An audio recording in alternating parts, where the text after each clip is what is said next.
বাচ্চু ভাই এমন একজন মানুষ, তার সৃষ্টি এমনই অসাধারণ যে কোনো দিন লাগে না। ৩৬৫ দিনই বাচ্চু ভাইয়ের, ৩৬৫ দিনই আমরা বাচ্চু ভাইকে ভালোবাসি। ২০১৮ সালের ১৮ অক্টোবর আমরা তখন তপন চৌধুরী আমরা একটা লাইভ টক শো করছিলাম চ্যানেলে।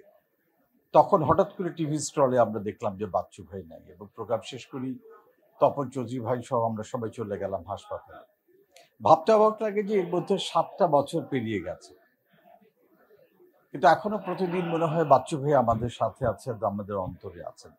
তার যে গান, তার যে বাজানো, এবং তার সাথে আমাদের প্রত্যেকের যে সম্পর্ক, যারা আমরা টেলিভিশন মিডিয়ায় কাজ করেছি, যারা তার সাথে মিউজিক ভিডিও নিয়ে কাজ করেছি, বিভিন্ন অঙ্গনে কাজ করেছি, তাদের সাথে পারিবারিকভাবে যে সম্পর্ক বাচ্চু ভাইয়ের, সে সম্পর্ক কখনো ভোলার না। যে অবদান বাচ্চু ভাই রেখে গেছেন আমাদের বাংলাদেশের ব্যান্ড মিউজিকের ইতিহাসে, আমাদের সঙ্গীত অঙ্গনে, আমাদের যতদিন বাংলাদেশ থাকবে, যতদিন বাংলা ভাষাভাষী মানুষ থাকবে, সেটা সবসময় চিরজীবন আমাদের মধ্যে থাকবে। বাচ্চু ভাই, আপনি যেখানেই থাকেন না কেন, এটা জেনে রাখেন, আমরা সবাই আপনাকে অনেক অনেক ভালোবাসি, আমরা সবাই আপনাকে অনেক মিস করি। বাংলাদেশের মানুষ আপনাকে ভালোবাসে, আজীবন ভালোবাসে। আপনি ভালো থাকবেন।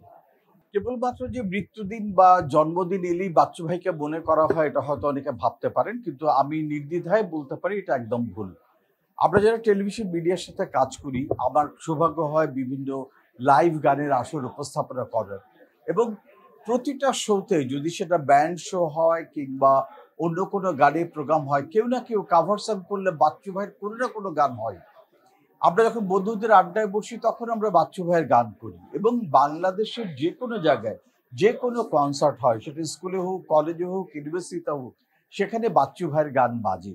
সুতরাং এটা মনে করবার কোনো কারণ নেই যে কেবল জন্মদিন উপলক্ষে বা মৃত্যু দিবস উপলক্ষে বাচ্চু ভাইকে আমরা মনে করি। বাচ্চু ভাই এমন একজন মানুষ, তার সৃষ্টি এমনই অসাধারণ যে কোনো দিন লাগে না। ৩৬৫ দিনই বাচ্চু ভাইয়ের, ৩৬৫ দিনই আমরা বাচ্চু ভাইকে ভালোবাসি, ৩৬৫ দিনই তিনি আমাদের হৃদয় জুড়ে থাকেন।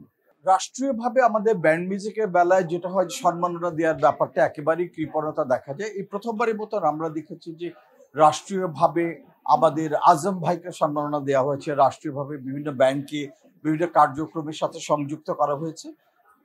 এই যে চলটি মারা যাবার পরে স্মরণ করবার ব্যাপারটা, বা মারা যাবার পরে পুরস্কার দেবার ব্যাপারটা, এই ব্যাপারটা থেকে আস্তে আস্তে বোধহয় বেরিয়ে আসার সময় হয়েছে, এবং দেখতে পাচ্ছি অনেকেই এখন এই কাজটা করছে, যে বেরিয়ে আসছেন, বেঁচে থাকতে থাকতেই সম্মাননা দিচ্ছেন।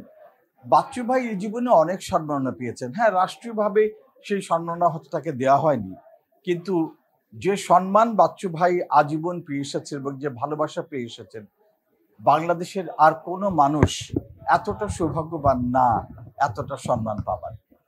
তারপর আমরা মনে করি যে বাচ্চু ভাই চলে যাবার পরেও রাষ্ট্রীয়ভাবে মরণোত্তর হলেও আমরা বাচ্চু ভাইয়ের প্রতি একটা সম্মাননা আশা করতেই পারি, এবং আমরা আশা করি যে আগামীতে যারা আসবেন বা এখন যারা আছেন, তারা বাচ্চু ভাইকে মরণোত্তর হলেও একটি রাষ্ট্রীয় সম্মাননা জানাবেন।